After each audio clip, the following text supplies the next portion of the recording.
hay en este momento, y desde hace ya varias horas, iba a decir en todas las iglesias del país, yo debería decir en las iglesias del mundo, depende en cada momento, en cada uso horario, digamos, una enorme cantidad de personas, me animaría a decir fieles y no fieles, parte de la feligresía y no, interpelados por la figura de un líder mundial como Francisco, se consagra definitivamente en este momento o en esta demostración, el líder de una agenda contracultural, el líder de una agenda global que viene a disputar frente a otras agendas que tienen que ver, como muy claramente lo decía el Papa Francisco, con una manera de ser del capitalismo, que viene a interpelar a la sociedad y a volver a preguntarlo, invitarla a reflexionar de qué manera se distribuyen las grandes riquezas de la humanidad entre los distintos sectores de nuestra sociedad. Por supuesto que hay una cantidad de abordajes realmente muy importante, desde lo espiritual, desde lo social, desde ya de lo político, la relación de Francisco respecto de la propia Iglesia Católica en el mundo y de la Iglesia en la Argentina, es decir, qué efecto generó en la estructura de la Iglesia Católica Argentina, la relación con los distintos gobiernos, con los referentes de la política. Todo eso es sumamente interesante. En el arranque en QR queremos focalizar en dos elementos que nos parecen determinantes para pensar el legado del Papa Francisco y para hacerse preguntas respecto de lo que vendrá. Y estas dos dimensiones las vamos a poder observar en dos momentos, en dos tramos de discursos emblemáticos de Francisco, de su papado.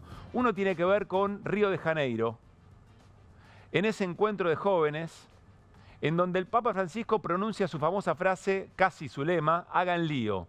Pero hay que escuchar con detenimiento, porque dice, sí, ustedes jóvenes ya de por sí van a hacer lío, pero yo quiero que hagan lío en otro lado. Escuchen con atención.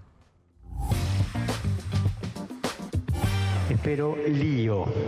Que acá adentro va a haber lío, va a haber. Que acá en Río va a haber lío, va a haber. Pero quiero lío en las diócesis. Quiero que se salga afuera.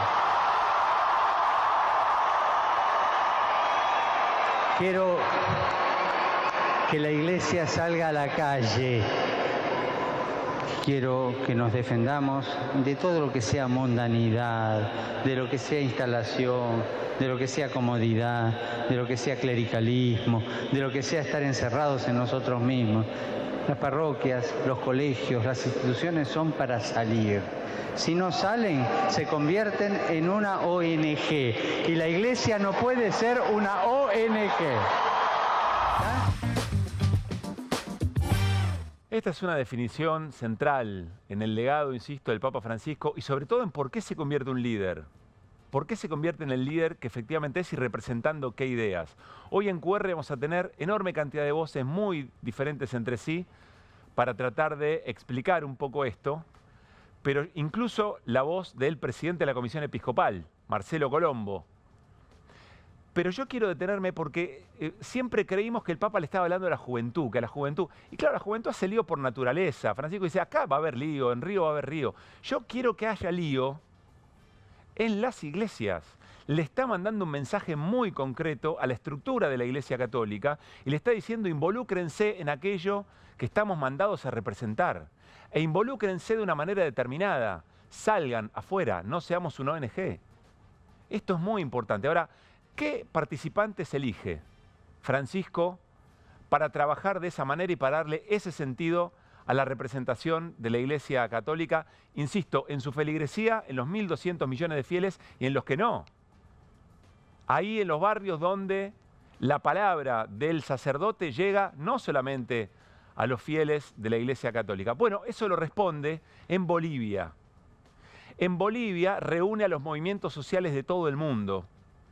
Y escuchen con atención esta definición, porque esta es la definición que a Francisco le trae muchos problemas. Yo diría, esta es la definición que a Francisco lo convierte en líder, porque toma una agenda y toma determinados actores de la vida política y social y económica del mundo que tiene grandes antagonistas, que desafía a la concentración de la riqueza, que desafía las decisiones de aquellos que toman sin nunca haber sido elegidos por nadie, decisiones y acciones que determinan la suerte de los sectores más empobrecidos de nuestro planeta.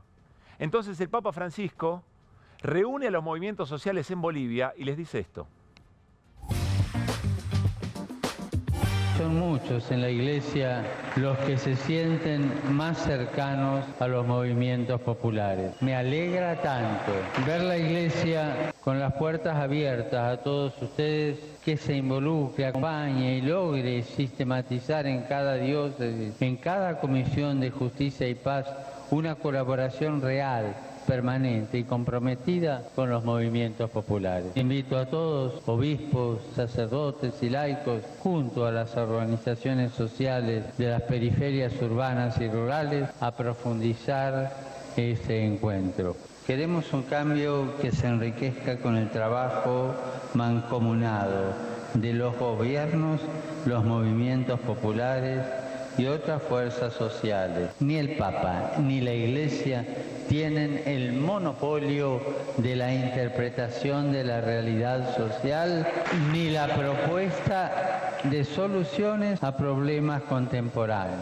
La primera tarea es poner la economía al servicio de los pueblos. En este camino, los movimientos populares tienen un rol esencial, no solo exigiendo y reclamando, sino fundamentalmente creando. Ustedes son poetas sociales, creadores de trabajo, constructores de vivienda, productores de alimentos, sobre todo para los descartados por el mercado mundial.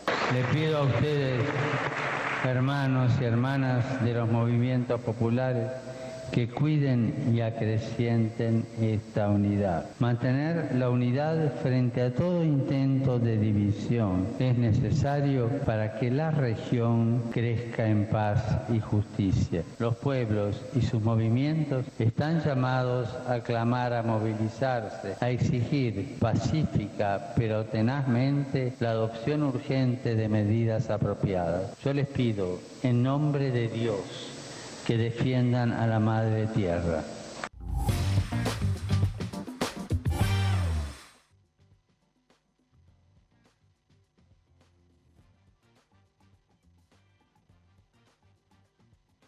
Las distintas relaciones que ha mantenido con distintos sectores de la vida política y social del mundo, en términos generales, hay una invitación a recordarlo por estas cosas, por sus definiciones políticas, por sus definiciones más importantes. El Papa Francisco dice, la Iglesia no tiene la verdad en términos de lo que necesitan los sectores populares, y les dice a los movimientos populares que son ellos artífices de políticas. Ahí es donde hay que ir a buscar las ideas para las políticas públicas de los gobiernos, para que efectivamente la cosa sea un poco menos desigual. Insisto, estas son definiciones muy asertivas del Papa Francisco y que se meten de lleno en una discusión global, en una discusión de estos tiempos que tiene que ver con el capitalismo, sus excesos o su manera de administrar efectivamente lo que todos producimos. Esto es lo que ha molestado y esto es lo que ha convertido al Papa Francisco en líder. Se lo va a recordar de distintas maneras, algunas maneras más frívolas, otras más profundas. Hoy en QR queremos centralizar en esto porque lo que evidencia es que hay en juego en nuestro planeta distintos modelos de la experiencia de vivir en el mundo. Y el Papa Francisco era la voz de una de esas maneras que bregaba por la igualdad, que bregaba por la participación y por la justicia social.